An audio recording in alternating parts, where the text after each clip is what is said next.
नमस्कार, NB news world में आप सभी का स्वागत है। मैं हूं धनेश्वरी देवांगन। अब खबरें विस्तार से।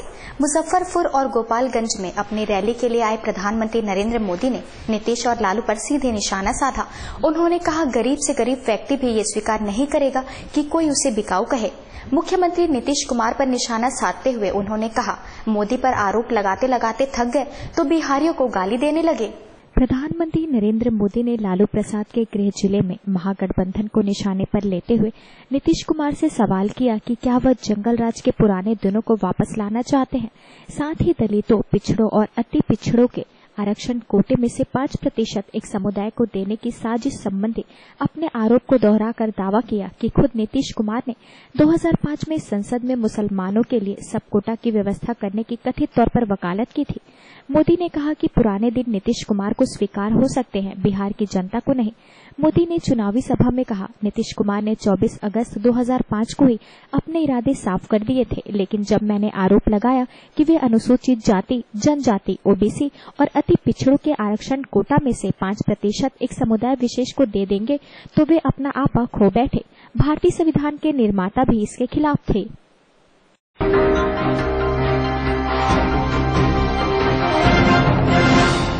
सॉफ्टवेयर इंजीनियर एस्टर अनुहया के हत्यारे को फांसी की सजा सुनाई गई। मुंबई सत्र न्यायालय ने शुक्रवार को दोषी चंद्रभान की सजा का ऐलान किया। अदालत ने 27 अक्टूबर को आरोपी चंद्रभान सानप को रेप और हत्या के साथ साथ किडनैपिंग, चोरी और सबूत मिटाने का भी दोषी पाया था। मुंबई की एक विशेष महिला अदालत ने पिछले साल उपनगर कुर्ला में आंध्र प्रदेश की एक सॉफ्टवेयर इंजीनियर से बलात्कार और उसकी हत्या के मुख्य आरोपी चंद्रभान सानप को मौत की सजा सुनाई है। विशेष महिला अदालत की न्यायाधीश वृषाली जोशी ने सजा सुनाते हुए कहा, यह मामला दुर्लभ से दुर्लभतम की श्रेणी में आता है, इसलिए आरोपी को मौत की सजा सुनाई जाती है। मौत होने तक उसे फंदे पर लटकाया जाए। अभियोजन पक्ष ने यह कहते हुए सनप के लिए मौत की सजा की मांग की थी कि नरमी बरते जाने से गलत संकेत जाएगा और पीड़िता के माता पिता और समाज को यह महसूस नहीं होगा कि न्याय हुआ है। दूसरी तरफ नरमी बरतने की गुहार लगाते हुए बचाव पक्ष के वकीलों ने दलील दी कि जेल में रहने के दौरान दोषी सुधार की प्रक्रिया से गुजरा। अभियोजन पक्ष से सहमत होते हुए अदालत ने 23 वर्षीय सॉफ्टवेयर इंजीनियर से बलात्कार और उसकी हत्या के लिए 27 अक्टूबर को 29 वर्षीय चालक को हत्या, बलात्कार और अपराध के साक्ष्य मिटाने की कोशिश के तहत दोषी करार दिया।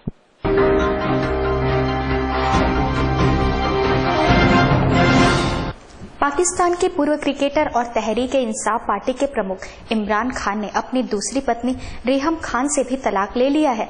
इमरान खान की दूसरी शादी इस साल जनवरी में हुई थी। पाकिस्तान के पूर्व क्रिकेट कप्तान इमरान खान अपनी दूसरी पत्नी रेहम खान से अलग हो गए। इन दोनों का निकाह केवल 10 महीने पहले ही हुआ था। पाकिस्तान की राजनीतिक पार्टी तहरीक-ए-इंसाफ के मुखिया इमरान खान इससे पहले भी अपनी पत्नी जेमिमा गोल्ड स्मिथ के साथ 9 साल साथ रहने के बाद तलाक लिया था। 63 साल के इमरान खान ने बीसीसी में बतौर एंकर रह चुकी रेहम से इसी साल जनवरी में निकाह किया था। इमरान से पहले रेहम विवाहित थी और उस शादी से उनके 3 बच्चे भी हैं। इजाज रहमान से हुई रेहम की पहली शादी करीब 15 सालों तक चली और 2005 में उनके बीच तलाक हो गया। रेहम से तलाक की खबर की खुद इमरान खान ने ट्विटर के जरिए पुष्टि कर दी। उन्होंने ट्वीट किया, यह मेरे रेहम और परिवार के लिए कष्ट की घड़ी है। मैं सभी को निष्ठा बनाए रखने का निवेदन करता हूँ। ऑब्जर्व रिसर्च फाउंडेशन के अध्यक्ष सुरेंद्र कुलकर्णी पाकिस्तान के पूर्व विदेश मंत्री खुर्शीद महमूद कसूरी की किताब के विमोचन के लिए अगले सप्ताह कराची जाएंगे। इसी किताब का विमोचन आयोजित करने पर पिछले दिनों शिवसेना के सदस्यों ने उन पर स्याही पोत दी थी। कुछ दिन पहले पाकिस्तान के पूर्व विदेश मंत्री खुर्शीद महमूद कसूरी की किताब को लेकर मुंबई में विवाद हुआ था। इस किताब का भारत में विमोचन करवाने वाले ऑब्जर्व रिजर्व फाउंडेशन के अध्यक्ष सुरेंद्र कुलकर्णी ने तय किया था कि अब वह कसूरी की किताब के विमोचन के लिए अगले सप्ताह कराची जाएंगे। इसी किताब का विमोचन आयोजित करने पर पिछले दिनों शिवसेना के सदस्यों ने उन पर स्याही पोत दी थी। कुलकर्णी का कहना है कि उन्होंने कुछ चर्चित पाकिस्तानी और भारतीयों के साथ 2 नवंबर को कसूरी की किताब neither a hawk nor a dove के विमोचन समारोह में शामिल होने के आमंत्रण को स्वीकार कर लिया है।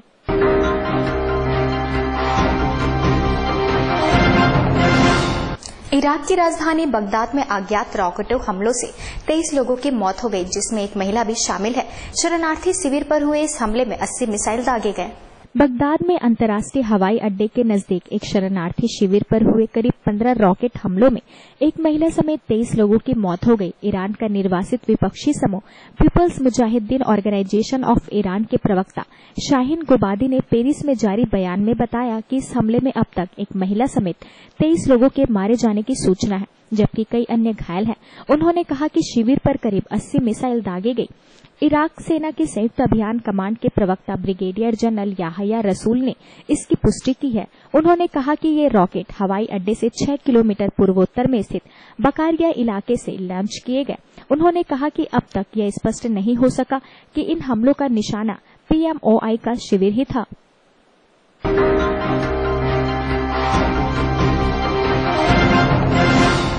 मद्रास हाईकोर्ट ने भगवान की मूर्तियों को जल में विसर्जित किए जाने की आलोचना की। कोर्ट ने कहा कि ये पूरे इकोसिस्टम को प्रदूषित करता है। कोर्ट ने इस चलन को पानी के प्रति एक मूर्खतापूर्ण तरीका बताते हुए कहा कि इसमें खत्म कर दिया जाना चाहिए। पानी में मूर्ति विसर्जन की प्रथा की निंदा करते हुए मद्रास हाईकोर्ट ने माना है कि यह जल को प्रदूषित करती है और यह मछली एवं चिड़ियों के लिए खतरा बन गई है। अदालत ने इसे पानी के प्रति नासमझी भरा रवैया करार दिया है, जिसे समाप्त किया जाना चाहिए। न्यायाधीश S वैद्यनाथन ने पिछले महीने विनायक चतुर्थी में मूर्ति विसर्जन के दौरान हुए संघर्ष तथा हत्या के प्रयास के आरोपों में गिरफ्तार किए गए 2 लोगों की जमानत याचिका पर सुनवाई करते हुए यह टिप्पणी की। मूर्ति बनाने के हर स्तर पर पर्यावरण कानून को लागू करने को एक अत्यंत कठिन काम मानते हुए न्यायाधीश ने सलाह दी कि त्योहार के दौरान मूर्तियों के विसर्जन के लिए विशिष्ट क्षेत्रों में कृत्रिम तालाबों का निर्माण किया जाना चाहिए। उन्होंने कहा, निश्चित रूप से जलाशयों में प्रदूषण को समाप्त करने का यह कारगर तरीका होगा।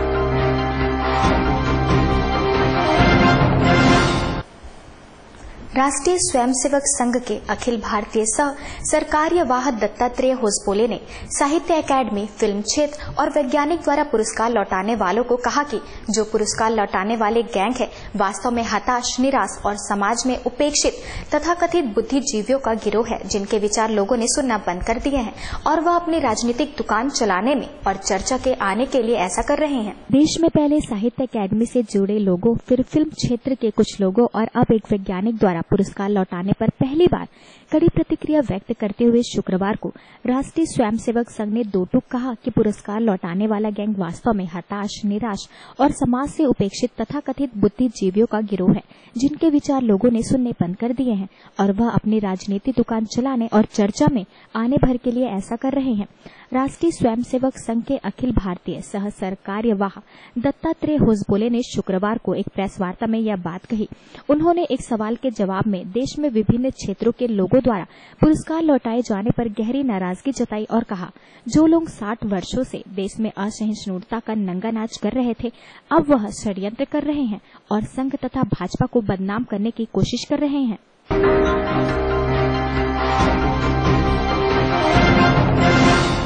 अमेठी विधानसभा क्षेत्र के सपा अध्यक्ष राकेश यादव को शुक्रवार सुबह कुछ अज्ञात हमलावरों ने गोली मार दी। इस हमले में राकेश यादव गंभीर रूप से घायल हैं और डॉक्टरों ने उन्हें लखनऊ रेफर कर दिया है। उत्तर प्रदेश में अमेठी जिले में शुक्रवार सुबह चुनावी रंजिश के चलते सपा नेता को गोली मार दी। गंभीर हालत में नेताजी को लखनऊ के ट्रामा सेंटर रेफर किया गया।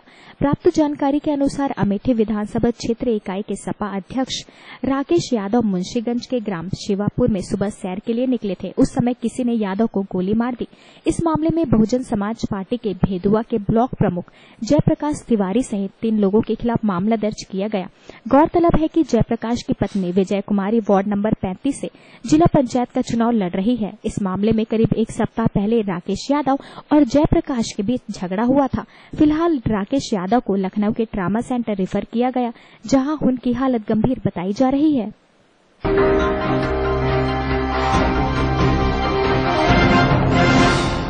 अपने प्रेमी रणबीर कपूर से उनकी पूर्व प्रेमिका दीपिका पादुकोण के साथ काम करने पर कोई सीधी टिप्पणी करने से बचते हुए अदाकारा कैटरीना कैफ ने कहा है कि किसी को भी किसी के साथ काम करने की स्वतंत्रता है। बॉलीवुड की चर्चित अभिनेत्री कैटरीना कैफ ने अपने प्रेमी रणवीर कपूर और दीपिका पादुकोण के साथ काम करने को लेकर पहली बार कुछ कहा है। कैटरीना का कहना है कि कोई भी किसी के साथ भी काम कर सकता है, सब अपनी लाइफ में स्वतंत्र है कि किसी के साथ भी काम करने को लेकर। गौरतलब है कि हाल ही में रणवीर और दीपिका ने आगामी फिल्म तमाशा में साथ काम किया। इस फिल्म में रणवीर और दीपिका की केमिस्ट्री को देखकर खबरें आ रही थी कि कैटरीना इन दोनों की केमिस्ट्री से खुद को असुरक्षित महसूस कर रही है। गौरतलब है कि कैटरीना से पहले रणवीर और दीपिका की नजदीकियों को लेकर खबरें आती रही है।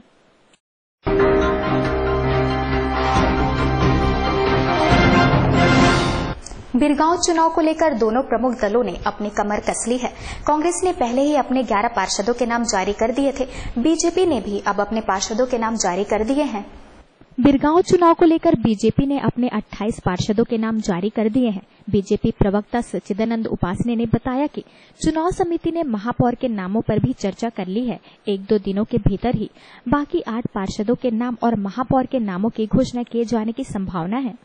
जो हमारी संभागीय समिति है, जो जिला समिति ने हम लोगों के पास नाम भेजे थे, उस जिला समिति की जो अनुशंसाएं थी उस आधार पर हम लोगों ने जितने नाम आए थे आधे से अधिक नामों पर हो गया। 8-10 नाम कुछ जो विचारार्थ लंबित थे उसको लंबित रखा है। बाकी अधिकांश नाम जो है हमने बिरगांव के घोषित कर दिए हैं।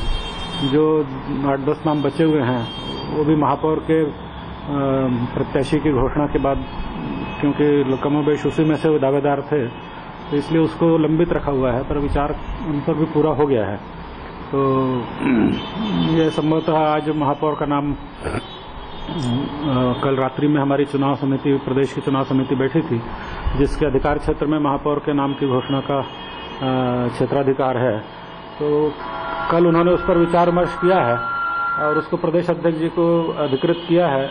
संभवतः आजकल में वो भी महापौर का भी नाम घोषित हो जाएगा और जो शेष 8-10 नाम बचे हुए उस पर भी घोषणा जो है संभागीय समिति की अनुशंसा से कर दी जाएगी। महज एक पटवारी के वकील के साथ बदतमीजी के कारण पूरे अधिवक्ता संघ ने कचहरी चौक पर घंटों जाम कर दिया, जिसके चलते शहर के मुख्य मार्ग के आवागमन कई घंटों के लिए बाधित रहे। जाम लगे होने के कारण एक एम्बुलेंस में बीमार महिला की हॉस्पिटल नहीं पहुंच पाने से मौत हो गई। इस सोनी नामक पटवारी ने वकील रूपेंद्र दुबे के साथ बदतमीजी करते हुए गाली गलौज शुरू कर दिया, जिसके चलते अधिवक्ता संघ आक्रोश में आकर पटवारी के खिलाफ मुर्दाबाद के नारे लगाना शुरू कर दिया और पटवारी का पुतला दहन किया। हालात की गंभीरता को देखते हुए एसडीएम ने अधिवक्ता संघ को आश्वासन दिया कि सुबह तक पटवारी मुकेश सोनी को सस्पेंड कर दिया जाएगा, जिसके बाद चक्का जाम खत्म किया गया। नक्शा बटांकन की कॉपी लेने के लिए मुकेश सोनी पटवारी साहब के पास गया था, तो उनको मैंने बोला कि नक्शा बटांकन की कॉपी मेरे को दे दीजिए, मेरे को लैंड यूज के लिए आवश्यकता है। तो उन्हें एक गलत शब्द का प्रयोग किया, घुसेड़ दूंगा करके। तो वही उसी को मैं बोला कि इस टाइप से बात नहीं करना, और इसी की ये सूचना लेकर मैं अधिवक्ता संघ महोदय, अधिवक्ता संघ रायपुर के जो सचिव साहब हैं उनके पास गया कि भैया इनको समझाइए और इस टाइप की घटनाएं पुनरावृत्ति न हो, इस टाइप की घटनाओं की, और सभी वकीलों का काम जो यहाँ पे अव्यवस्थित और नहीं हो रहा है तो उस टाइप के काम सुचारू रूप से हो। जी, एसडीएम साहब ने कहा कि कल 11 बजे तक हम उनको निलंबित कर देंगे और उसकी कॉपी आपको दे देंगे, और जो भी शिकायत है उसके संबंध में हम बैठ के बात करते हैं और कार्रवाई जरूर की जाएगी।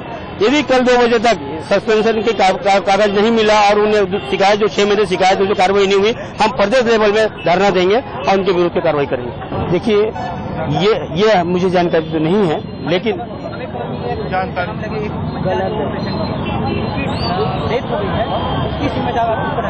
ये प्रशासन है, प्रशासन ही जिम्मेदार है इसके लिए, क्योंकि 2 घंटे तक हमने समय दिया था, 2 घंटे तक हमने चक्का जाम नहीं किया था, कोई नहीं आया। इसके जिम्मेदार शासन है। शासन यदि ये नहीं होती, तत्परता दिखाती तो ये नौबत नहीं आती।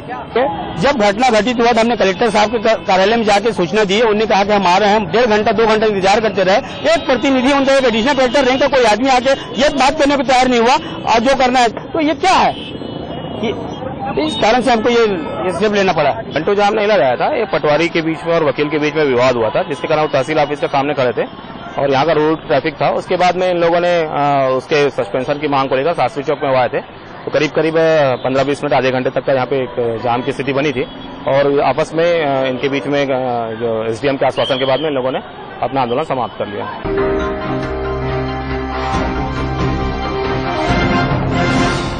कांग्रेस ने भाजपा सरकार पर आरोप लगाया है कि कोल ब्लॉक आवंटन में बीजेपी ने गारे पिल्मा 4 और 5, ACCL, बाल्को सहित और कई प्लांटों को रियल्टी शुल्क में करोड़ों की छूट प्रदान की गई है, जिसके चलते सरकारी खजाने को लगभग 3000 करोड़ की हानि पहुंची है। कांग्रेस के मीडिया प्रभारी शैलेश नितिन त्रिवेदी ने बीजेपी पर आरोप लगाया है कि राज्य के 5 कोल ब्लॉक को सीधे तौर पर नीलामी शुल्क में स्टैंप ड्यूटी में छूट प्रदान की गई है।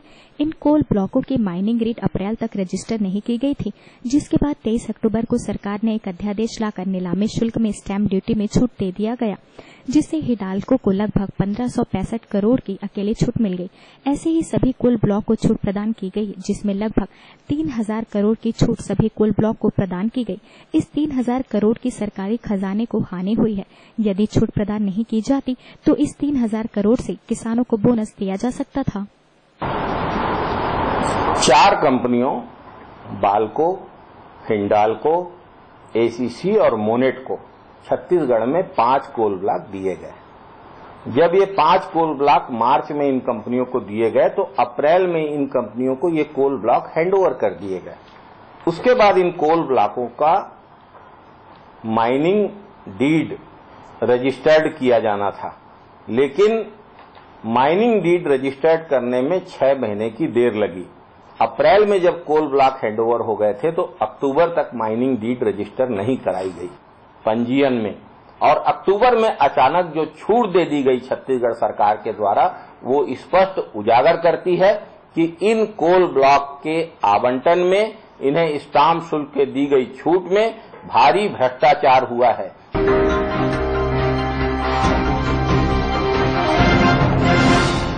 छत्तीसगढ़ में अस्थि रोग विशेषज्ञ संघ एवं मेडिशाइन हॉस्पिटल द्वारा 1 नवंबर को एक कार्यक्रम का आयोजन किया जा रहा है, जिसमें देश के विख्यात ऑर्थोपेडिक डॉक्टर हिस्सा लेंगे। इस कार्यक्रम में घुटना प्रत्यारोपण ऑपरेशन कक्ष से सीधे लोगों तक प्रसारित किया जाएगा। सुशील शर्मा ने बताया कि कंप्यूटर द्वारा जोड़ प्रत्यारोपण के कई फायदे हैं, जिससे छत्तीसगढ़ के लोगों को लाभ पहुंचाना उनका मकसद है। इसी को ध्यान में रखते हुए उन्होंने ये कार्यक्रम का आयोजन किया है। 1 नवंबर को हम एक नी आर्थोप्लास्टी अपडेट कर रहे हैं, जो इस प्रकार का छत्तीसगढ़ का पहला कार्यक्रम है कि हम इस नी आर्थोप्लास्टी अपडेट में एक कार्यशाला का आयोजित कर रहे हैं और एक लाइव सर्जरी, 2 लाइव सर्जरी जो डायरेक्ट हम जो छत्तीसगढ़ स्तरीय जो ये कार्यशाला है उसमें जो छत्तीसगढ़ स्तर के डॉक्टर आएंगे सारे, उनको डायरेक्ट सर्जरी जो हो रही है OT में डायरेक्ट उनको दिखाया जाएगा। उस बारे में उनका जो डिस्कशन है सर्जरी का, उसी समय में उसका डिस्कशन होगा और एक हैंड्स ऑन होगा, जिसमें कि जो ऑपरेशन हम कर रहे हैं जो बोन मॉडल में हम डॉक्टर्स को करके दिखाएंगे, और कुछ लेक्चर हैं, इंटरेक्टिव लेक्चर्स हैं, ताकि जो ज्वाइंट रिप्लेसमेंट की जो नई विधियां है उससे हमारे पूरे छत्तीसगढ़ के डॉक्टर अवगत हों।